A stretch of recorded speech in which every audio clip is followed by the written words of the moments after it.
Hello दोस्तों, आप सबका मेरे चैनल पर स्वागत है। आज हम इस वीडियो में पढ़ने वाले हैं पादपों का पोषण।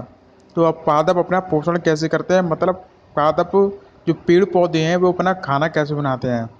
तो मैं इस वीडियो में आपको एक एक लाइन पढ़ाऊँगा और एक एक लाइन को समझाऊँगा। ठीक है, तो चलिए शुरू करते हैं। वीडियो चालू करने से पहले मैं सबसे रिक्वेस्ट करूँगा कि मेरा चैनल सब्सक्राइब करें और वीडियो को लाइक ज़रूर करें। कक्षा 6 में हम पढ़ चुके हैं कि सभी जीवों के लिए भोजन आवश्यक होता है। भोजन क्यों आवश्यक होता है? क्योंकि उससे उनको ऊर्जा मिलती है। ठीक है, ऊर्जा मिलती है तो वे काम करते हैं। अगर ऊर्जा नहीं मिलेगी तो वो काम नहीं कर पाएंगे, थकावट रहती है। तो इसलिए भोजन आवश्यक होता है। ये नहीं होता कि भोजन पेट भरने के लिए होता है, पेट भरने के लिए नहीं होता। पेट क्या करता है? भोजन से ऊर्जा बनाता है और शरीर को देता है। आप यह भी पढ़ चुके हैं कि कार्बोहाइड्रेट, प्रोटीन, वसा, विटामिन एवं खनिज भोजन के घटक हैं। भोजन के ये घटक हमारे शरीर के लिए आवश्यक हैं तथा इन्हें पोषक भी कहा जाता है। तो ये जो घटक है जो हमारे शरीर के लिए बहुत आवश्यक है। अगर मान लो हमारे शरीर में विटामिन की कमी होगी ना, तो हम बीमारी हो जाएगी, हमारी आंखें खराब हो जाएंगी। विटामिन ए की कमी होगी तो आंखें खराब हो जाएंगी। तो ये भोजन के घटक होते हैं तथा इनको पोषक बोला जाता है। सभी जीवों को भोजन की आवश्यकता होती है। पादप पौधे अपना भोजन स्वयं बना सकते हैं, परंतु मानव सहित कोई भी प्राणी अपना भोजन स्वयं नहीं बना सकता। तो देखो, जो प्रकृति है हमारी, उसमें दो ही लोग भोजन बना सकते हैं। एक तो होते हैं पादप और एक हम। ठीक है, दोनों भोजन बना सकते हैं और कोई प्राणी भोजन नहीं बना सकता है। वे पादपों अथवा पादपों का आहार ग्रहण करने वाले जंतुओं से अपना भोजन प्राप्त करते हैं। अतः मानव तथा अन्य प्राणी प्रत्यक्ष या परोक्ष रूप से पादपों पर निर्भर रहते हैं। हम क्या करते हैं? हम जो भी खाते हैं, सेब मान लो, सेब, केला, गेहूँ, तो हम क्या है, ये कहाँ से लाते हैं? खुद बनाते हैं क्या? नहीं बनाते। ये हम पेड़ पौधों से लेते हैं। तो हम किस पर निर्भर करते हैं? पादपों पर निर्भर करते हैं। ठीक है, अब आते हैं हम पादपों पर। पादपों में पोषण की विधि। तो पादप अपना पोषण कैसे करते हैं उसके बारे में बताया हुआ है। पादप पोषण कैसे करते हैं? केवल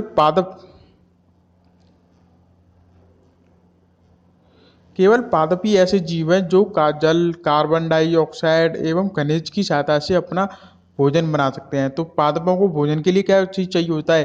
एक तो पानी दे दो उनको यार, एक कार्बन डाइऑक्साइड, ठीक है, और एक खनिज दे दो। देखो, जो कार पानी है वो पानी कहाँ से लेते हैं बताइए?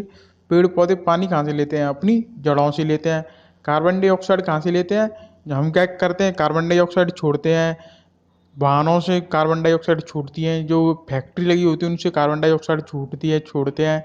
तो वे उसी कार्बन डाइऑक्साइड को काम में ले लेते हैं। खनिज खनिज भी जड़ों से ले लिए जाते हैं। ठीक है, तो ये तीनों चीज़ों से मिलकर अपना भोजन बना लेते हैं। कौन बना लेता है भोजन? पेड़ पौधे। ये सभी पदार्थ उनके परिवेश में उपलब्ध होते हैं। परिवेश मतलब उनके आसपास उपलब्ध होते हैं।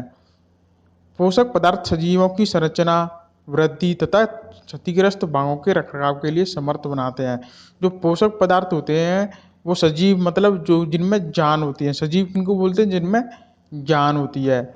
उनकी शारीरिक संरचना, वृद्धि एवं क्षतिग्रस्त भावों को ठीक करते हैं तथा जैव विभिन्न प्रकारों के लिए आवश्यक ऊर्जा भी प्रदान करते हैं। तो जो पोषक तत्व होते हैं, मान लो पाचन के लिए, दौड़ने के लिए, इनके लिए ऊर्जा भी प्रदान करते हैं। सजीवों द्वारा भोजन ग्रहण करने एक एवं इसके उपयोग की विधि को पोषण कहते हैं। तो देखो, हम जो भी भोजन लेते हैं उनको हम क्या कहते हैं? हम अपना पोषण कर रहे हैं। इस विधि को बोलते हैं पोषण। पोषण की वह विधि जिसमें जीव अपना भोजन स्वयं संश्लेषित करते हैं सब पोषण कहलाती है। तो देखो, कोई जीव अपना भोजन खुद से बना रहा है उसको बोलते हैं स्व पोषण। ठीक है, अगर दूसरों पर निर्भर है तो उसको बोलते हैं विषम पोषण। ठीक है, पोषण समझ में आ गया? पोषण क्या होता है? पोषण होता है भोजन ग्रहण करना।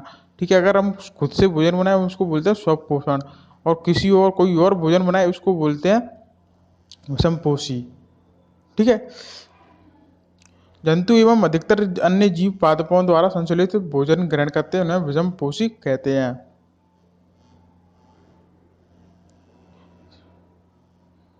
अब आते हैं, पढ़ते हैं हम प्रकाश संश्लेषण के बारे में। प्रकाश संश्लेषण और पादपों में खाद्य संश्लेषण का प्रक्रम।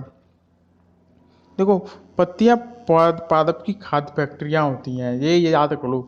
मतलब जो जो भी खाना बनता है, पेड़ पौधे जो भी खाना बनाते हैं, वो कौन बनाता है? पत्तियां बनाती हैं, पत्तियां बनाती हैं खाना। पादपों में खाद्य पदार्थों का संश्लेषण उनकी पत्तियों में होता है, अतः सभी कच्चे पदार्थ उन तक पहुंचने चाहिए। तो देखो, पत्तियों को मान लो आप रसोई मान लो, ठीक है, पत्ती क्या है? रसोई। तो हमें रसोई तक खाना मतलब वैसे ऐसे पहुंचाना है, खाना पहुंचाना है, ठीक है। और पत्ती अपने आप खाना गर्म करके सभी जगह पहुंचा देगी, मतलब हमें कच्चा माल पहुंचाना है, ठीक है, पत्तियों तक। तो पत्तियों तक कच्चा माल कौन पहुंचाता है? एक तो होता है जड़। जड़ क्या करती है? जड़ पहुंचाती है पत्तियों तक पानी, ठीक है। और पत्तियों में होते हैं छेद, उनसे क्या लेते हैं? ये कार्बन डाइऑक्साइड। मृदा में उपस्थित जल एवं खनिज जड़ द्वारा अवशोषित कर लिए जाते हैं। तो देखो, जल किसके द्वारा, जल और खनिज किसके द्वारा लिए जा रहे हैं? जड़ द्वारा, तथा तने के माध्यम से पत्तियों तक पहुंचाए जाते हैं। तो ये किसके माध्यम से पत्तियों तक पहुंचते हैं? तने के माध्यम से। पत्ती की सतह पर उपस्थित सूक्ष्म रंध्रों द्वारा वायु में उपस्थित कार्बन डाइऑक्साइड का प्रवेश होता है। रंध्र बोलते हैं छेदों को। तो पत्तियों में जो रंध्र होते हैं, उनके कारण ही पत्तियों में कार्बन डाइऑक्साइड प्रवेश कर पाती है। यह रंध्र कोशिका द्वारा घिरे होते हैं, इन छिद्रों को रंध्र कहते हैं, ठीक है। आपको समझ में आ गया रंध्र किसको बोलते हैं? ये छिद्र होते हैं, उनको पत्तियों में छेद होते हैं, उनको बोलते हैं रंध्र। जल एवं खनिज वाहकों द्वारा पत्तियों तक पहुंचाए जाते हैं। जल खनिज वाहकों द्वारा पत्तियों तक पहुंचाए जाते हैं। किसके द्वारा पहुंचाए जाते हैं? जड़ द्वारा। और इनको ले जाने का काम कौन करती हैं? वाहिकाएं, ठीक है। ये वाहिकाएं नली के समान होती हैं तथा जड़, तना, शाखाओं एवं पत्तियों तक फैली होती हैं। पोषक को पत्तियों तक पहुंचाने के लिए ये वाहिकाएं सतत मार्ग बनाती हैं, ठीक है। तो ये क्या होती है? वाहिका क्या होती है? नली टाइप होती है, नली से ये पत्तियों तक पोषण पहुंचता है, पोषक तत्व पहुंचते हैं, और ये सतत मार्ग बनाती हैं। इसको याद कर लेना। पत्तियों में एक हरा वर्णक होता है जिसे क्लोरोफिल कहते हैं। तो क्लोरोफिल क्या होता है? एक पत्तियों में एक हरा वर्णक होता है जिसको क्लोरोफिल कहते हैं। क्लोरोफिल का काम क्या होता है? वो ये बताया हुआ है। क्लोरोफिल सूर्य के प्रकाश, सौर प्रकाश की ऊर्जा का संग्रहण करने में पत्ती की सहायता करता है। तो हमें सूरज की किरण क्यों चाहिए होती है? खाना पकाने के लिए। कौन पकाता है खाना? पेड़ पत्तियां पकाती हैं। किस लिए पकाती खाना? पेड़ पौधों के खाने के लिए। तो ये क्या कहते हैं? सूर्य की प्रकाश को संग्रहण मतलब इकट्ठा करने के लिए पत्तियों में क्लोरोफिल पाया जाता है। इसका काम ही ये होता है कि जो सूरज की प्रकाश है उनको इकट्ठा करना तथा खाने के दौरान काम में लेवाना। तो ये कैसा होता है? हरे रंग का होता है। कहाँ पाया जाता है क्लोरोफिल? पत्तियों में पाया जाता है। पत्तियों को क्या बोलते हैं अपन लोग? रसोई, खाद्य फैक्ट्री।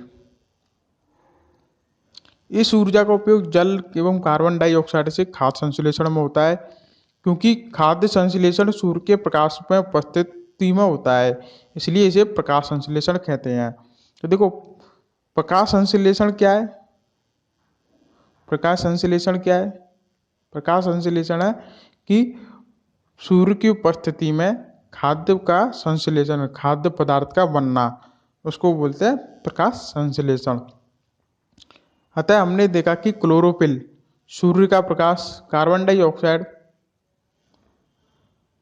एवं जल प्रकाश संश्लेषण के लिए आवश्यक है। प्रकाश संश्लेषण के लिए क्या क्या आवश्यक है? जल, कार्बन डाइऑक्साइड, क्लोरोफिल और सूर्य की किरण, ठीक है। इस पृथ्वी पर यह एक अद्वितीय प्रक्रम है। तो ये पृथ्वी पर एक ऐसा प्रक्रम है जो किसी जीव और जीव में नहीं पाया था। कि भाई कोई ऐसी चीज बता दो आप कि जो सूर्य का प्रकाश, सूरज के प्रकाश से मतलब सूरज के जो किरणें पड़ती हैं उससे खाना बना ले, कार्बन डाइऑक्साइड, पानी और सूरज के प्रकाश से खाना बना ले, ऐसा कोई भी नहीं है। केवल पेड़ पौधे करते हैं। तो इसको बोला है अद्वितीय, मतलब इसके जैसा कोई भी प्रक्रम नहीं है। पत्तियों द्वारा सौर ऊर्जा संग्रहित की जाती है तथा पादप खाद्य के रूप में संचित हो जाती है। अतः सभी जीवों के लिए सूर्य ऊर्जा का परम स्रोत है। तो परम सुहृत बोला है। चरम सुहृत क्यों बोला है? क्योंकि यह सभी जीवों के लिए आवश्यक होता है, सूरज की किरणें। प्रकाश संश्लेषण न होने की स्थिति में पादपों का अस्तित्व नहीं होगा। अगर देखो प्रकाश संश्लेषण नहीं होगा तो क्या होगा? खाना नहीं बनेगा। खाना नहीं बनेगा तो क्या होगा? पेड़ पौधे मर जाएंगे। तो सूरज बहुत जरूरी है।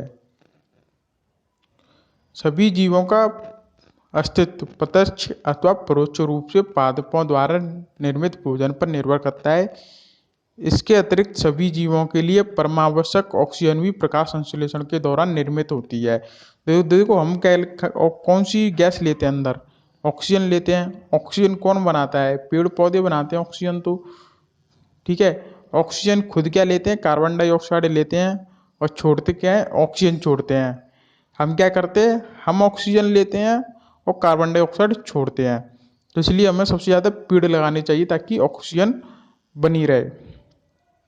प्रकाश संश्लेषण की अनुपस्थिति में पृथ्वी पर जीवन की कल्पना असंभव है।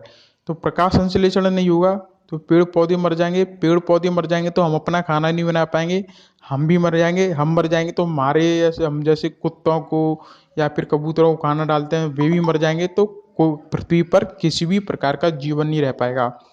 प्रकाश संश्लेषण के दौरान पत्ती की क्लोरोफिल युक्त कोशिकाएं सूरज के प्रकाश की उपस्थिति में कार्बन डाइऑक्साइड एवं जल से कार्बोहाइड्रेट का संश्लेषण करती हैं। इस प्रक्रम को निम्न समीकरण द्वारा समझाया गया है। तो देखो कार्बन डाइऑक्साइड और जल किसकी उपस्थिति में? सूरज की उपस्थिति में मिलकर क्या बना रहा है? ऑक्सीजन और कार्बोहाइड्रेट। कार्बोहाइड्रेट क्या होता है? ये खाना होता है। किसका खाना होता है? पेड़ पौधों का, ठीक है। इस प्रक्रम में ऑक्सीजन निर्मुक्त होती है, मतलब इस प्रक्रम में ऑक्सीजन निकलती है। देखो यहाँ पे ऑक्सीजन निकल रही है तो इस प्रक्रम में ऑक्सीजन निकल रही है। कार्बोहाइड्रेट अंततः मंड स्टार्च के रूप में परिवर्तित हो जाता है, मतलब चीनी के रूप में मिल जाता है। देखो इसमें दिखाए हुए क्लोरोफिल कैसे दिखता है। क्लोरोफिल इस टाइप का होता है। यहाँ पे ये क्या कर देता है? प्रकाश को संग्रहित कर लेता है, ठीक है। और ये रंध्रीय द्वार भी यहाँ पे ही होता है, छेद होते हैं। ये रहा क्लोरोफिल। क्लोरोफिल ये पत्ती की दिखाया हुआ है, इनको बोलते हैं द्वार कोशिकाएं। और ये जो छेद दिख रहा है इसको बोलते हैं रंध्र। ये भी रंध्र है, ठीक है। रंध्र और जो बताता हूँ यहाँ पे भी रंध्र है, ठीक है।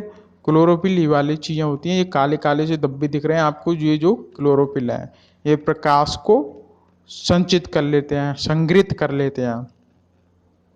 पत्ती में स्टार्च की उपस्थिति प्रकाश संश्लेषण के दौरान प्रक्रम का होना दर्शाता है। स्टार्च भी एक प्रकार का कार्बोहाइड्रेट है। स्टार्च क्या होता है? चीनी होता है। वैसे हमारे लिए ऐसे चीनी होती है, उसी प्रकार से पेड़ पौधों के लिए स्टार्च चीनी होती है जो कि उनके खाने के काम में आती है, ठीक है। अब एक क्रियाकलाप है, इस क्रियाकलाप को नेक्स्ट वीडियो में करेंगे। अगर आपको वीडियो अच्छा लगा हो तो प्लीज़ लाइक ज़रूर करें, शेयर करें। धन्यवाद।